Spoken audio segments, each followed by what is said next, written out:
Hello friends and my dear students, good morning to all of you.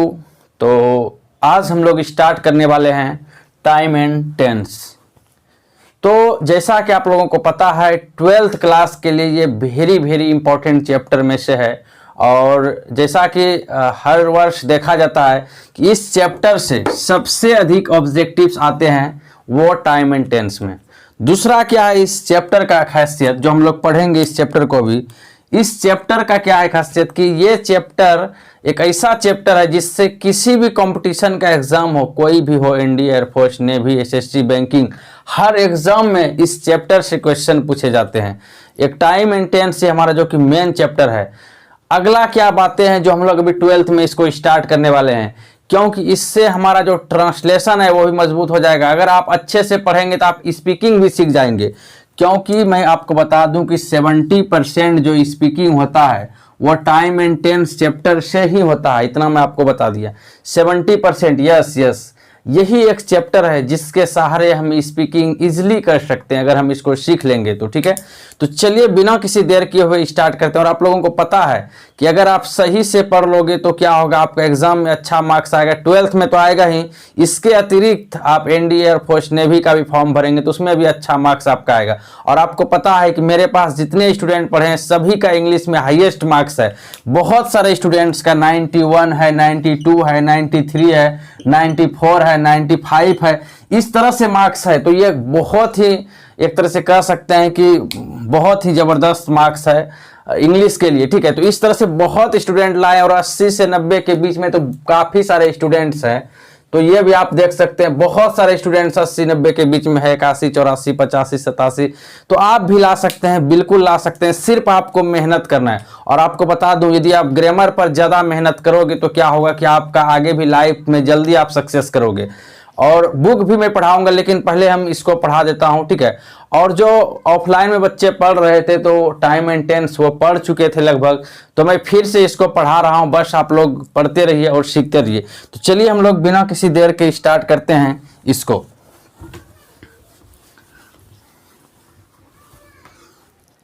तो देखिए, सबसे पहले मैं आपको बता दूं, जो आप यहाँ चैप्टर का नाम देख रहे हैं क्या है, टाइम एंड टेंस।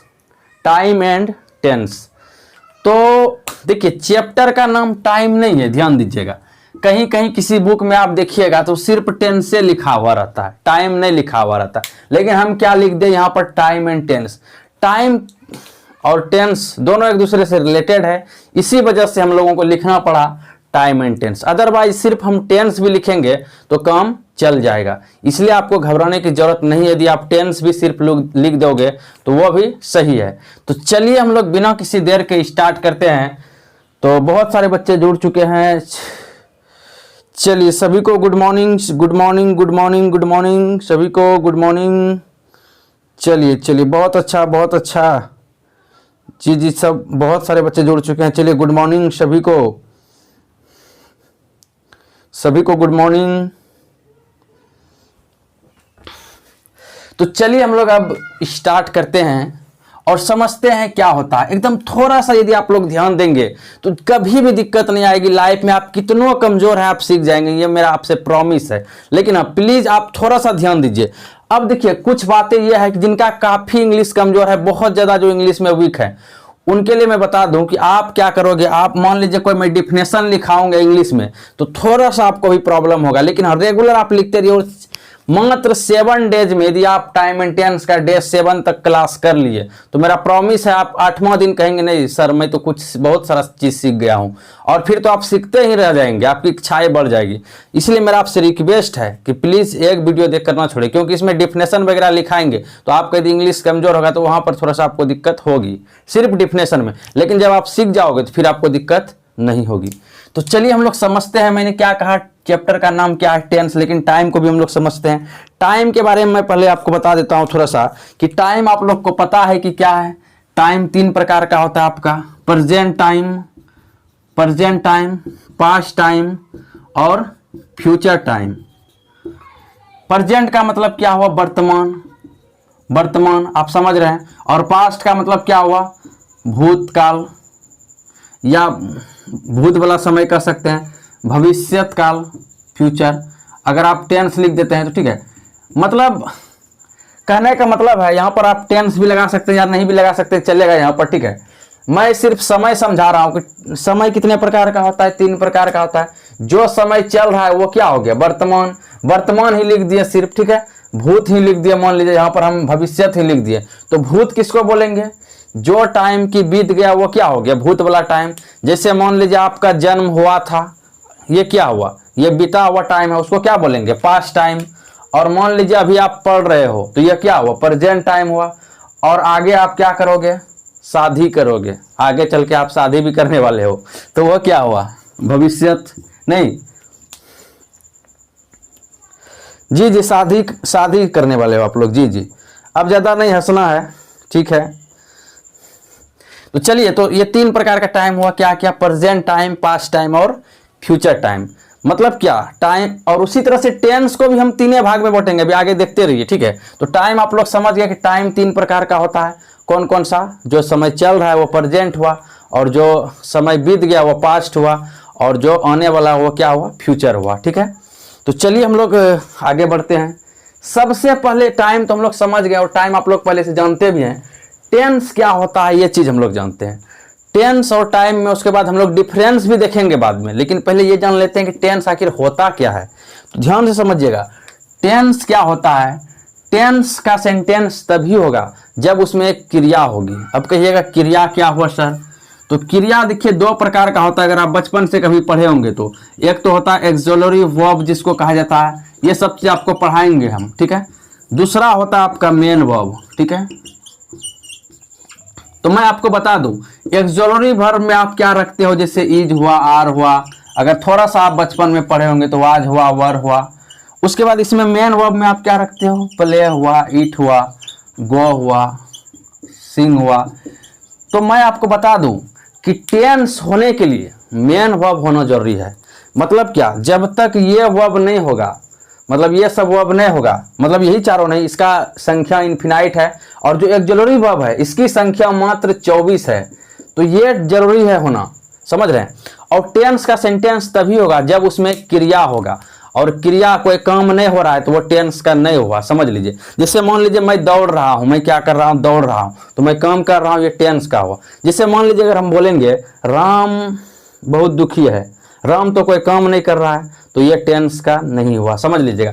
टेंस का होने के लिए एकदम पूरा ध्यान दीजिए, कंटिन्यू, कमेंट को बंद करिए, कमेंट नहीं करना है, पूरा ध्यान दीजिए कि टेंस का मतलब क्या हो गया, कि जब काम होगा तभी वो टेंस का सेंटेंस होगा, अदरवाइज वो टेंस का सेंटेंस नहीं होगा। टेंस का सेंटेंस होने के लिए क्या होना जरूरी है, उसमें वर्क होना जरूरी है। जैसे राम सो रहा है तो काम हो रहा है, राम क्या कर रहा है, राम आम खा रहा है तो राम एक काम कर रहा है, राम स्नान कर रहा है तो क्या हुआ, राम पढ़ता है तो क्या हुआ, टेंस का हुआ। समझ लीजिए बात को। तो टेंस का सेंटेंस होने के लिए क्या होना जरूरी है, उसमें वर्ब होना जरूरी है।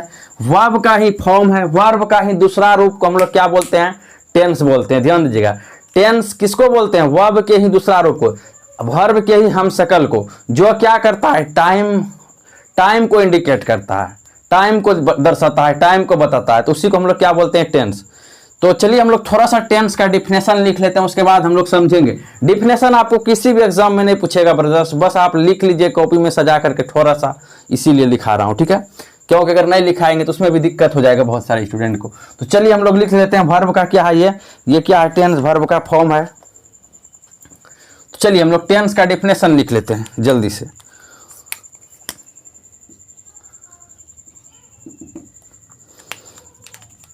तो लिखते हैं हम लोग, the form of the verb, the form of the verb, the form of the verb which shows the time of an action,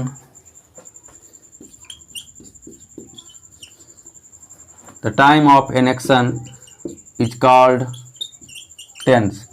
definition किसी भी एग्जाम में नहीं पूछेगा, लेकिन आपको फिर भी लिखना है, the form of the verb which shows the time of an action is called tense। तो आप लोग नोट कर लीजिए, इसको जल्दी से नोट करिए फटाफट।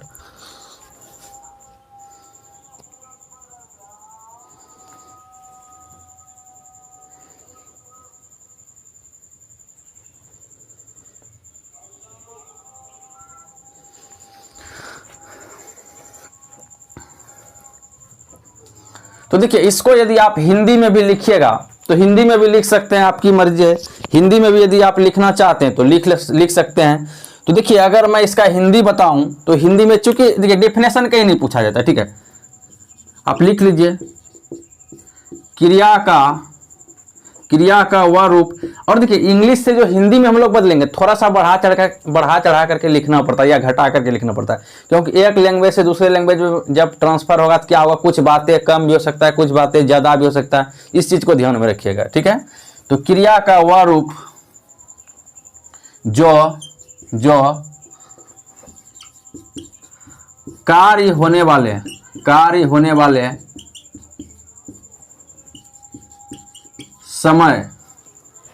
समय को बताता है।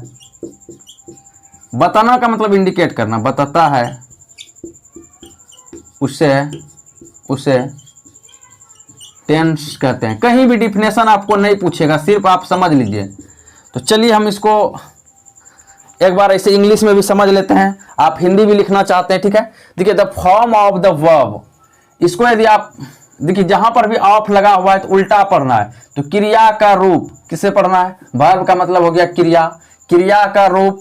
व्हिच का मतलब जो होता है, यहाँ पर देखिए व्हिच का मतलब बहुत मीनिंग होता है, जो जिसे मतलब कहने का मतलब है। और जैसे तुम किस क्लास में पढ़ते हो तो वहां पर भी व्हिच लगा सकते हैं, लेकिन यहाँ पर क्या होगा, जो। तो क्रिया का रूप जो क्या करेगा, सॉज जो दिखाता है या बताता है। सौ का मतलब क्या होता है, दिखाना या बताना। मतलब क्रिया का रूप जो दिखाता है या बताता है। क्या दिखाता है या बताता है, the time of an action. Action का मतलब मैं आपको बता दूं, एक्शन का मतलब हो जाता है कार्य। जैसे कहीं पर भी एक्शन करते हैं मतलब कार्य कर रहे हैं, तो क्या होता है, मतलब the time of an action.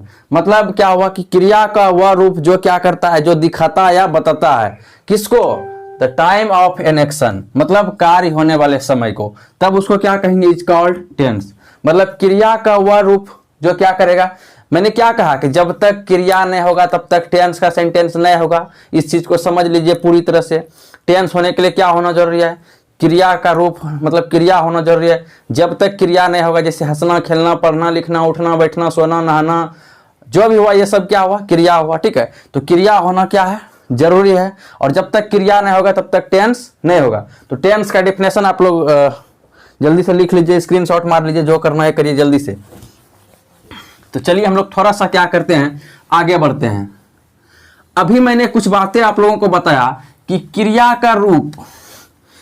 के रूप को ही टेंस कहते हैं, और वैसा क्रिया का रूप जो टाइम को इंडिकेट करता है। जब तक उसमें क्या होगा कि वैसा क्रिया का रूप जो टाइम को इंडिकेट करता है, और वैसा टाइम को इंडिकेट करेगा जिसमें काम भी हो रहा है। काम नहीं होगा तो टेंस नहीं होगा, मतलब कार्य होने वाले समय को बताएगा। विदाउट कार्य वाला समय नहीं चलेगा। ध्यान दीजिएगा, जो भी टीचर आपको बताते हैं कि सिर्फ समय को इंडिकेट करता है तो गलत है। वैसा समय को इंडिकेट करता है जिसमें कि कार्य हो रहा है, ठीक है। हम लोग क्या करते हैं, इस बहुत अच्छा बोर्ड है, बहुत अच्छा डिजिट, मतलब कहने का मतलब है कैमरा लगा हुआ है 2-3 लाख रुपया का, उनका क्लास है। अगर नहीं भी टीचर समझाते हैं अच्छा तो बढ़िया है ब्रदर, तो वहीं पर हम लोग गलत करते हैं, जो अच्छा मार्क्स नहीं ला पाते हैं। इसीलिए आप लोग प्लीज़, आपसे रिक्वेस्ट रहेगा कि टीचर को समझिए कि कौन टीचर कैसा पढ़ाते हैं, ठीक है, और किसका अच्छा रिजल्ट आ रहा है। इस चीज़ को देखिए। सिर्फ आप लोग जो है वीडियो क्वालिटी पर मत जाइएगा, ठीक है, क्योंकि टीचर यूट्यूबर नहीं होता है जो उनके पास उतना अच्छा वीडियो क्वालिटी होगा। जो यूट्यूबर है तो वो तो अच्छा से पढ़ाएगा नहीं, सिर्फ वीडियो क्वालिटी अच्छा देगा। तो उस पर नहीं जाना है ज़्यादा, अगर आपको अच्छा करना है लाइफ में। तो चलिए हम लोगों ने क्या कहा अभी जस्ट कि क्रिया का रूप क्या है। क्रिया के रूप को हम क्या कहते हैं, टेंस कहते हैं, जो कार्य होने वाले समय को बताता है। अब हम लोग देखिए क्रिया का रूप तो बात कर लिए, क्रिया के कितने रूप होते हैं आप लोग को पता होना चाहिए। तो क्रिया का टोटली 5 रूप है। कितना रूप है, 5 रूप है। जैसे मान लीजिए ये आप देख रहे हैं ना, ईट देख रहे हैं। ईट को आप 5 भाग में डिवाइड कर सकते हैं। जैसे ये V1 में बदलेगा तो हो जाएगा आपका ईट, और ये अगर V2 में जाएगा। अभी टाइम एंड टेंस में हम लोग डिफरेंस भी देखने वाले हैं आगे, ध्यान दीजिएगा। टाइम और टेंस में भी डिफरेंस भी देखेंगे। अभी सिर्फ मैं रूप पर बात कर रहा हूं। तो ये क्या हुआ आपका V2 जैसे 8 होता है, इसमें V3 में होता है आपका ईटेन, और आपका हो जाता है V4 में आपका ईटिंग, और आपका जो V5 होगा इसमें हो जाएगा आपका ईट्स। तो अब ये चीज़ समझिए कि ये जो हमने लिखा पांच फॉर्म ईट का देखिए क्या क्या है। V1 में ईट, V2 में ईट, V3 में ईटेन और V4 में ईटिंग और V5 में ईट्स।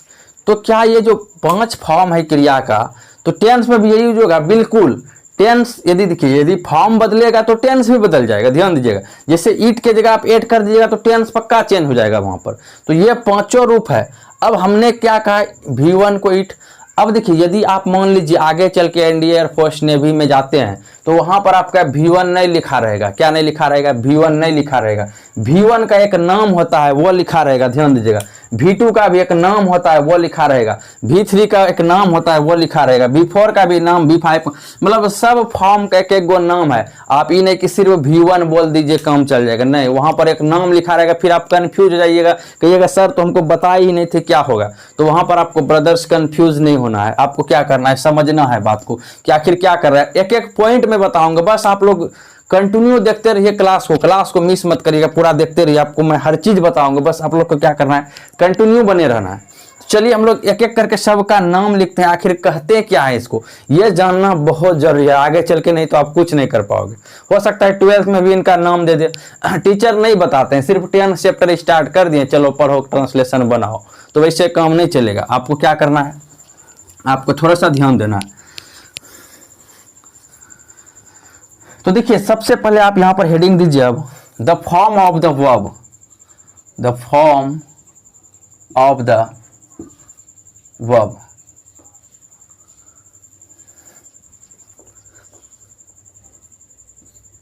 स्टार देकर के लिखिए, स्टार देकर के लिखिए जल्दी से आप लोग। देखिए the form of the verb, हमने क्या लिखा, the form of the verb, ठीक है, मतलब क्रिया का रूप। मैंने अभी जस्ट कहा क्रिया के कितने रूप हैं, 5 रूप है, और पांचों का नाम अभी जस्ट आपको बताएंगे और पांचों का नाम हम लोग लिखेंगे। तो चलिए जल्दी से आप लोग, सबसे पहले आपको क्या लिखना होगा, V1 लिखना होगा। क्या लिखना होगा, V1। देखिए V1 का एक नाम है, V1 को हम लोग बोलते हैं बेस फॉर्म या प्रेजेंट टेंस फॉर्म। कहीं पर भी बोले कि भैया बेस फॉर्म लिखो या प्रेजेंट टेंस फॉर्म लिखो, तो आपको आंख बंद करके V1 लिख देना है। क्या लिख देना है, V1। तो क्या लिख देना है, V1। तो इसको क्या कहते हैं, V1 को, इसको कहते हैं बेस फॉर्म या प्रेजेंट टेंस फॉर्म। जब मैं बोलूंगा आपको कि प्लीज राइट बेस फॉर्म अथवा जो है प्रेजेंट टेंस फॉर्म, तो आपको V1 लिख देना है। तो चलिए हम लोग लिखते हैं जल्दी से। इसको बोलते हैं इट इज कॉल्ड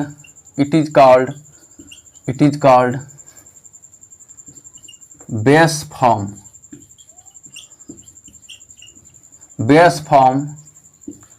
अथवा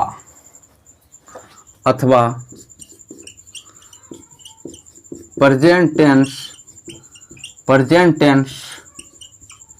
फॉर्म। V1 को क्या बोलते हैं, it is called base form अथवा प्रेजेंट टेंस फॉर्म। किसको बोलते हैं, V1 को, ठीक है। अब देखिए एक बात और है, ध्यान दीजिएगा। अगर बोलेगा प्लूरल वर्ब बताइए मेन वर्ब में, तो V1 को प्लूरल वर्ब भी कहते हैं, ध्यान दीजिएगा। यही है हमारा प्लूरल में, तो ये भी हम लोग लिख लेते हैं, ठीक है। नीचे यहां तक तो लिख ही लिए, it is also called plural verb. इसको हम लोग प्लूरल वर्ब भी कहते हैं, ठीक है। इट इज ऑल्सो का मतलब क्या हुआ, भी। तो यहां तक आप लोग समझे। इट इज कॉल्ड का मतलब क्या हुआ, इसे कहा जाता है। किसको इसे कहा जाता है, V1 को, ठीक है। उसके बाद क्या है, बेस फॉर्म, याद रखिएगा, बेस फॉर्म, अथवा इसको क्या कहा जाता है, प्रेजेंट टेंस फॉर्म। तो दो नाम आपको याद रखना है, क्या क्या, V1 को क्या क्या कहा जाता है। एक तो बेस फॉर्म कहा जाता है, दूसरा क्या कहा जाता है, प्रेजेंट टेंस फॉर्म। तो ये आपको क्या करना है, याद रखना है, ठीक है। अब देखिए इसको भी हम ये भी कहते हैं, it is also called plural verb. यदि आपको कहा जाए कि राइट प्लूरल वर्ब, तो प्लूरल वर्ब आपको लिखने के लिए कहा जाएगा, तो क्या लिखना है, V1 ही लिखना है। अब हम लोग क्या करेंगे, कुछ एग्जांपल्स ले लेते हैं ताकि हम लोग को प्रॉब्लम ना हो। तो चलिए जल्दी से हम लोग कुछ एग्जांपल ले लेते हैं V1 का। तो चलिए एग्जांपल्स में ले लेते हैं हम लोग जल्दी से। एग्जांपल्स में जैसे लिख लेते हैं, आपका हो गया ईट हो गया आपका, यहीं से लिखना स्टार्ट करते हैं, नहीं तो फिर अटेगा नहीं। यहाँ पर एग्जाम्पल्स में जैसे मैंने लिखा यहाँ पर आपका ईट हो गया, आपका हो गया प्ले, आपका हो गया गो, आपका हो गया डू, आपका हो गया सिंग, ETC कर लीजिए। ये सब जो वर्ब है ये तो इसी को हम लोग क्या बोलेंगे, बेस फॉर्म बोलेंगे। इसको क्या बोलेंगे हम, बेस फॉर्म भी बोल सकते हैं, या प्रेजेंट टेंस फॉर्म भी बोल सकते हैं, या प्लूरल वर्ब भी बोल सकते हैं। तो तीनों हमारा क्या है, सही है, घबराने की जरूरत नहीं है। तो जल्दी से नोट करिए, फटाफट नोट करिए आप लोग।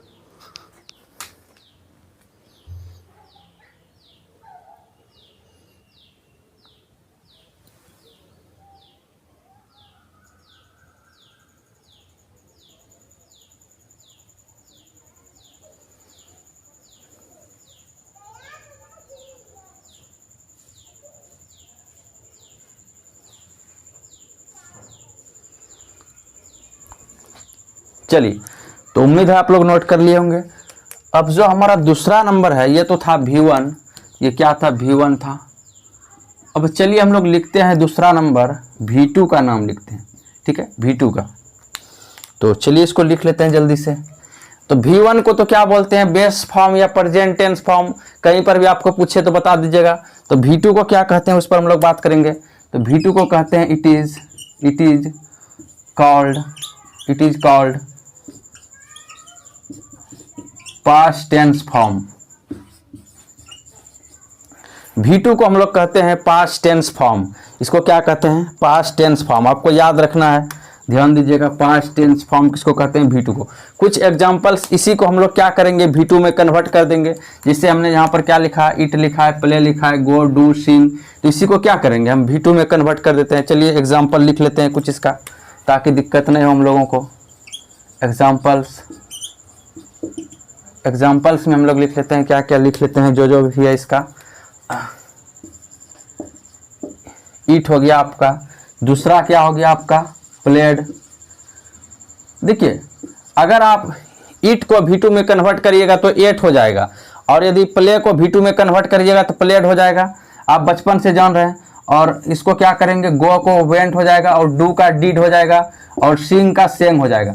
ये चीज़ के लिए ध्यान दीजिएगा, ये जो चीज़ें हैं इसके लिए मैं आपको ये बेसिक में ये सब चीज़ पढ़ाता है आप लोग को, ठीक है। लेकिन अभी 12th का है, स्टार्ट कर रहा हूँ, तो लाइव में जो 11th का क्लास है उसमें ये सब भी बताते हैं कैसे बनाना है। लेकिन यहाँ मैं डायरेक्ट आपको बता रहा हूँ कि इसको क्या करना है, कन्वर्ट करना है। आपको हम ये याद करने के लिए भी देंगे कुछ V1, V2, V3 का फॉर्म। तो ईट का क्या हो जाता है, एट V2 में, प्ले का प्लेड, और गो का वेंट, और डू का डीड, और सिंग का सेंग, SANG, सेंग, ठीक है। तो अभी तक हमने क्या सीखा कि V1 को क्या बोला जाता है, प्रेजेंट टेंस फॉर्म, और प्रेजेंट टेंस फॉर्म या बेस फॉर्म या प्लूरल वर्ब फॉर्म, ठीक है। और V2 को क्या कहा जाता है, पास्ट टेंस फॉर्म। तो जल्दी से नोट करिए, हम लोग चलते हैं फटाफट V3 पर चलेंगे हम लोग, जल्दी से नोट करिए इसको। अब होगा हमारा V3, अब क्या होगा हमारा V3 का काम होगा। तो फटाफट आप लोग लिखते जाइए ताकि बाद में प्रॉब्लम ना हो। चलिए V3, अब V3 को क्या कहते हैं उस पर हम लोग बात करते हैं, ठीक है। तो V3 को बोलते हैं it is called past participle form. It is called past participle form. इसको क्या बोलते हैं, पास्ट पार्टिसिपल फॉर्म। किसको, V3 को, it is called past participle form.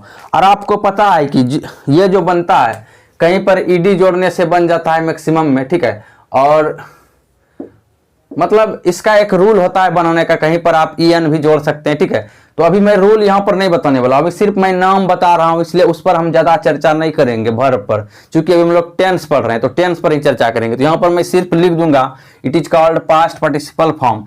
Past participle form, पता है ये सब नेवी सब में इस तरह का क्वेश्चन रहता है, इसमें से पास्ट पार्टिसिपल फॉर्म कौन सा है, अब हम लोग नहीं जानते हैं तो वहां पर दिक्कत आ जाती है कि आखिर पास्ट पार्टिसिपल क्या होता है। तो अब आपसे आपको क्या करना है, पास्ट पार्टिसिपल यदि पूछे तो क्या बताना है कि V3 को भाई साहब पास्ट पार्टिसिपल फॉर्म कहते हैं। तो चलिए यहाँ पर क्या हो, it is called past participle form.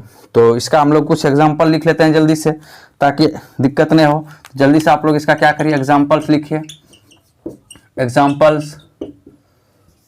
Examples इसका लिख लेते हैं जल्दी से। तो आपको बता दें कि ये जो 8 लिखे हैं, प्लेट लिखे हैं, तो ईट का V3 में हो जाता है आपका ईटेन, और प्लेड का प्लेड ही रहेगा फिर आपका, और गो वेंट गोन, इसका गोन हो जाएगा V3 में गो का, और डू डिड डन, यहाँ पर क्या हो जाएगा V3 में डन, और संग हो जाएगा SUNG, यहाँ पर हमने लिखा SNG, यहाँ पर क्या हो जाएगा SUNG, ठीक है।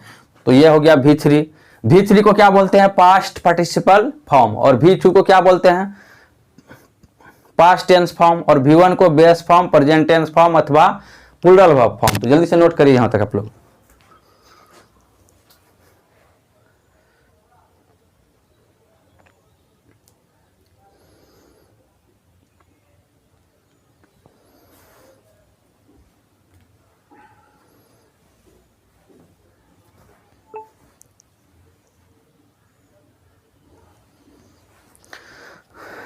तो चलिए जल्दी से हम लोग आगे बढ़ते हैं। ओह सॉरी, ऊपर वाला ही मैं मिटा दिया। अच्छा, आप लोग लिख लिए होंगे उम्मीद है। मैं ऊपर वाला ही मिटा दिया हूं पहले। It is past participle form, आप लोग लिख लिए होंगे, नहीं तो जल्दी से लिख लीजिए एग्जाम्पल्स, ठीक है। यहाँ पर हमने क्या लिखा था? इटन, उसके बाद क्या हो गया? प्लेड, गोन, सब लिखा हुआ है, ठीक है। तो चलिए हम लोग अब बात करते हैं V4 पर। बात करते हैं हम लोग किस पर? V4 पर।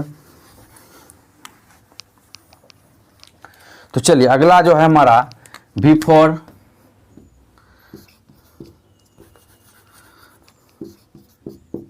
V4 को बोलते हैं प्रेजेंट पार्टिसिपल फॉर्म। क्या बोलते हैं? Present participle form. तो लिखिए जल्दी से, it is called present participle. इसी सब में बच्चे कंफ्यूज करते हैं, टीचर नहीं बताते हैं। जनरली टीचर वो तो सिर्फ पढ़ाने में लगे रहते हैं, अपना चैप्टर समाप्त करना, लेकिन आगे चल के काफी दिक्कत हो जाते हैं जब बच्चे को, तब उनको पता चलता है कि ये सब तो टीचर समझाया ही नहीं इंग्लिश में क्या होता है। इसलिए आपको क्या करना है? हर चीज सीखना है। It is called present participle form. तो चलिए एग्जाम्पल लिखिए जल्दी से, लेकिन इसके पहले मैं आपको बता दूं ये बनेगा कैसे है। तो इसको बनाने के लिए आपको क्या करना है? V1 में ING जोड़ देना है। V1 में क्या करिएगा? ING जोड़िएगा, तो ये बन जाएगा आपका V4, ठीक है। इसको बनाने के लिए तो सब में क्या करना है? जैसे हम बोलेंगे V4 लिखिए भैया, तो क्या लिखना है आपको? ING लगा देना है। किस में लगाना है? V1 में, कभी भी V2 V3 में नहीं लगा दीजिएगा, नहीं तो क्या हो जाएगा? वो गलत हो जाएगा आपका। ध्यान दीजिएगा, V2 V3 में नहीं लगा दीजिएगा। आपको जब भी लगाना है किस में लगाना है? V1 में ही लगाना है। ये चीज आपको हमेशा ध्यान रखिएगा, ठीक है। तो यहाँ पर हम चलिए V1 में लगाते हैं जल्दी से। तो यहाँ पर हम लिखेंगे फिर ईटिंग, क्या हो जाएगा? एग्जाम्पल में ईटिंग हो जाएगा आपका, एग्जाम्पल्स लिख देते हैं यहाँ पर, ठीक है। ईटिंग हो जाएगा आपका, उसके बाद क्या हो जाएगा आपका? प्लेइंग हो जाएगा आपका। ईटिंग होगा, प्लेइंग हो जाएगा, उसके बाद हो जाएगा आपका गोइंग हो जाएगा, फिर आपका हो जाएगा डूइंग, फिर आपका क्या हो जाएगा? सिंगिंग। चलिए इस तरह से क्या हुआ? हमने कंप्लीट किया इसको, किसको? सॉरी, अभी एक और बचा हुआ है, 4 तक हमने कंप्लीट किया। अब 5वां नंबर पर हम लोग चलेंगे। V4 को क्या बोलते हैं? Present participle form. V4 को क्या बोलते हैं? प्रेजेंट पार्टिसिपल फॉर्म, ठीक है। और V1 को क्या बोलते हैं? बेस फॉर्म या प्रेजेंट टेंस फॉर्म। तो इस तरह से आप याद रखिए। देखिए इसको क्या बोलते हैं? Present participle form. जब भी मैं बोलूंगा प्रेजेंट पार्टिसिपल फॉर्म लिखो ब्रदर्स, तो क्या लिखना है? V4 को लिख देना ING वाला फॉर्म। उसके बाद यदि आपको बोलूंगा पास्ट पार्टिसिपल, जैसे हम बोलेंगे वर्ब को पास्ट पार्टिसिपल में बदलिए, तो अंक बंद करके V3 में क्या करना है? उनको कन्वर्ट कर देना है, ठीक है।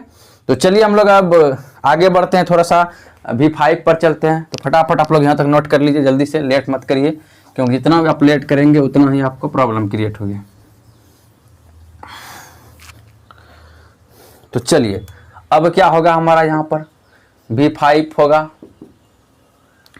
सबका नाम तो जान गया, V5 का भी सर बता दीजिए जल्दी से, इतना लेट क्यों करते हैं? तो बता ही रहे हैं, टेंशन नहीं लीजिए। और बहुत सारे बच्चे लग रहे हैं सो गए हैं क्या जी? चलिए जुड़े हुए हैं। चलिए हेलो सभी को।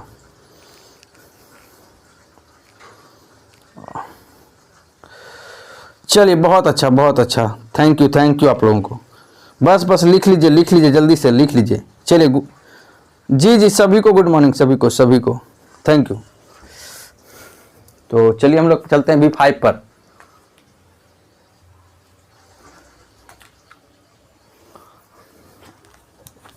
तो देखिए ये जो है हमारा V5 है, ठीक है। तो V5 को हम लोग क्या बोलेंगे उस पर बात करते हैं। किसको, किस पर? V5 पर, ठीक है। देखिए it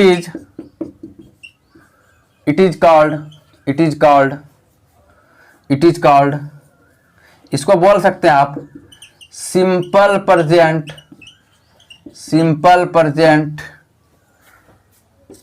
tense third person singular form. ऐसा क्यों सर? क्योंकि ये एक ही जगह यूज होगा। सिंपल प्रेजेंट टेंस के थर्ड पर्सन सिंगुलर में तो इतना बड़ा नाम लीजिएगा आप, क्या बोलिएगा इसको? तो simple present tense third person singular form भी लिख देते हैं थोड़ा सा, ताकि आपको दिक्कत नहीं हो, ठीक है। एक तो ये नाम हो गया आपका। उसके बाद कहिएगा और सर शॉर्टकट में बताइए, तो बहुत बड़ा नाम आप लिख दिया simple present tense third person singular form. तो एक और नाम आप समझ लीजिए, अथवा इसको हम लोग बोलते हैं एस फॉर्म। क्या बोलते हैं? एस फॉर्म, ठीक है, एस फॉर्म। कहिएगा और कोई नाम है क्या? अथवा इसको हम लोग बोलते हैं सिंगुलर वर्ब फॉर्म। क्या बोलते हैं? Singular verb form. जैसे आप देखे थे V1 को क्या बोलते हैं? V1 को क्या बोलते थे हम? V1 को बोलते थे प्लूरल वर्ब फॉर्म। तो V5 जो होगा हमारा वो होगा सिंगुलर वर्ब फॉर्म। तो सिंगुलर वर्ब फॉर्म, ठीक है, सिंगुलर वर्ब फॉर्म। तो अब क्या करेंगे हम लोग, इसको जो है इस पर कुछ एग्जांपल लेंगे, ठीक है। तो फटाफट आप लोग को क्या करना है, एग्जांपल लिखना है।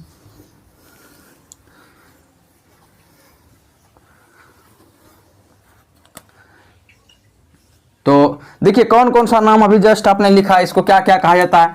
एक तो simple present tense third person singular form, इतना बड़ा नाम, बहुत बड़ा नाम लिख दिए हैं सर। उसके बाद या तो आप इसको क्या बोल सकते हैं, एस फॉर्म बोल सकते हैं, या आप इसको बोल सकते हैं सिंगुलर वर्ब फॉर्म। तो ये तीन नाम आपने सीखा। क्या क्या सीखा? कि simple present tense third person singular form, दूसरा नाम क्या बोला जाता है इसको, एस फॉर्म, या तीसरा नंबर आप कर सकते हैं सिंगुलर वर्ब फॉर्म। V5 जितना भी है सब क्या है, सिंगुलर वर्ब फॉर्म है। अब कहिएगा ये बनेगा कैसे सर? तो ये बनाने के लिए आपको क्या करना है, ध्यान दीजिएगा, थोड़ा सा आप समझिएगा बात को। इसको बनाने के लिए आपको क्या करना है, V1 में आपको जोड़ना होगा एस या ES, या कहीं पर IES भी जुड़ता है, वैसा कोई कंडीशन होता है, तब ये बनेगा आपका V5। तो कैसे जोड़ेंगे सर, ध्यान दीजिएगा, कैसे जोड़ेंगे, कैसे एस या ES या IS कैसे जोड़ेंगे? V1 में एस या IS जोड़ना है, तो कहीं कहीं पर आपको IS नहीं के बराबर जोड़ना है। ध्यान दीजिएगा, मेन आपका दो ही गो है, क्या क्या, कहीं कहीं पर इसका यूज पड़ता है, नहीं तो समझिए नहीं के बराबर, ठीक है। तो एस या IS तो कैसे जोड़ेंगे सर? तो ध्यान दीजिएगा, इस पर भी एक बात आप लिख लीजिए थोड़ा सा। इस पर मैं एक चीज़ आपको लिखा देता हूँ कि इसको कैसे जोड़ना है, ताकि आपको दिक्कत नहीं हो। चलिए तो थोड़ा सा मैं ऊपर से ही मिटा रहा हूँ, क्योंकि ऊपर आप लोग अब लिख चुके होंगे, ठीक है। तो चलिए, तो ध्यान दीजिएगा, यदि वर्ड के अंत में आपका Z हो या फिर CH हो, या फिर आपका X हो या फिर S हो या फिर O हो, तो इस यदि वर्ड के अंत में Z या CH या X या S या O, तब ES और अन्य के साथ, मतलब इसके अतिरिक्त जो भी चीज होगा अन्य के साथ केवल S जोड़ते हैं। तो एक तरह से ये रूल टाइप का कह सकते हैं कि इस चीज को आप समझ लीजिए कि V5 कैसे बनाएंगे।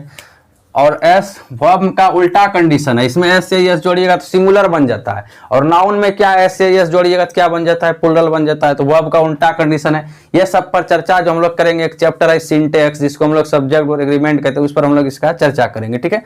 तो हमने क्या लिखा, यदि वर्ड के अंत में Z हो, CH हो, X हो या फिर S हो या फिर O हो, तब क्या जोड़ेंगे, ES, और अन्य के साथ केवल S जोड़ते हैं, ठीक है।